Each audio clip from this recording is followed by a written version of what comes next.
Vamos a meternos de lleno en uno de los conceptos más fundamentales de la psicología, el condicionamiento clásico. Es, básicamente, el mecanismo que explica cómo nuestro cerebro va creando conexiones automáticas, muchas veces sin que ni nos demos cuenta. ¿Nunca les ha pasado que una canción les cambia el humor de golpe o que un olor los transporta directito a su infancia? Bueno, de eso se trata. A ver, para empezar, pensemos en esto. ¿Alguna vez hemos conocido a alguien que habla tan bien, tan simpático, que aunque sus ideas sean un poco raras, nos terminan convenciendo?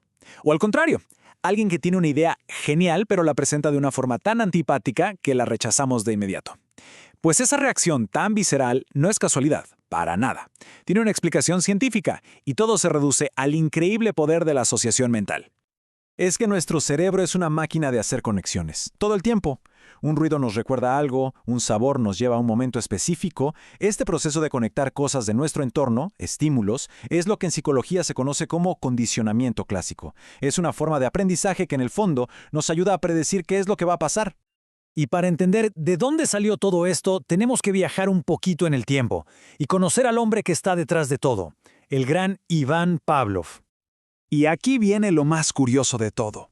Pavlov ni siquiera era psicólogo, era un fisiólogo ruso. De hecho, ganó un premio Nobel por sus estudios sobre el sistema digestivo.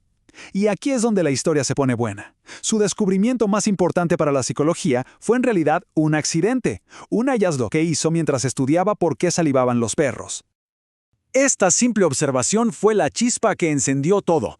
Pavlov notó algo que no cuadraba. Los perros no empezaban a salivar cuando tenían la comida en la boca, sino antes, solo con escuchar los pasos de la persona que se la iba a dar. Ahí entendió que los perros habían aprendido a asociar un sonido con la comida.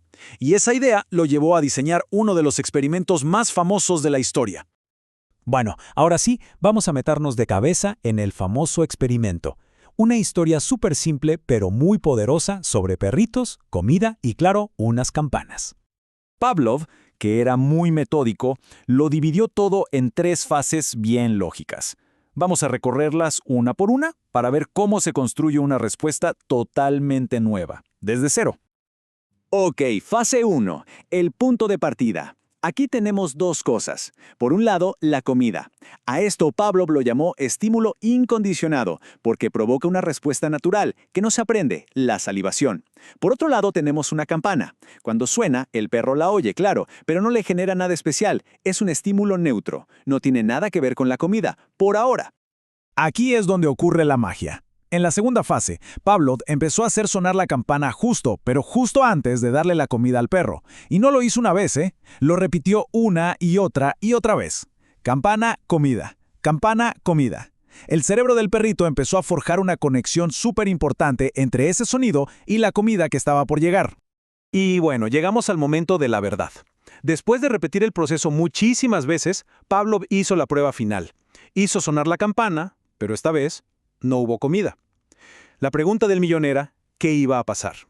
Y ¡boom! El resultado fue increíble. El perro empezó a salivar con solo escuchar el sonido de la campana. Lo que antes era un estímulo neutro, sin importancia, se había convertido en un estímulo condicionado. Ahora, por sí solo, podía provocar una nueva respuesta condicionada, la salivación.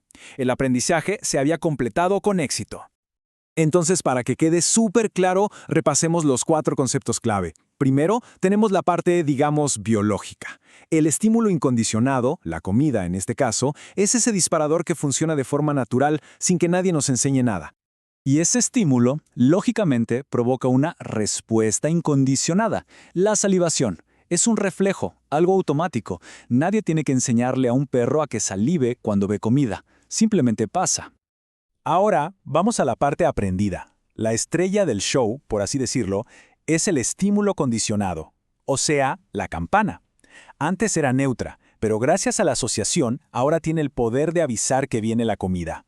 Y finalmente, este nuevo estímulo provoca la respuesta condicionada. Físicamente es la misma salivación, pero su causa es totalmente distinta.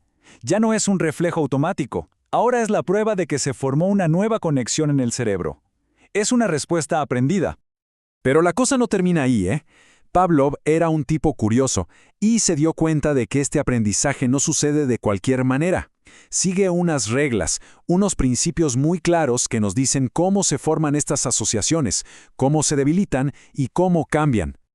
Y descubrió estas 5 reglas del juego, por así decirlo, que vamos a ver ahora.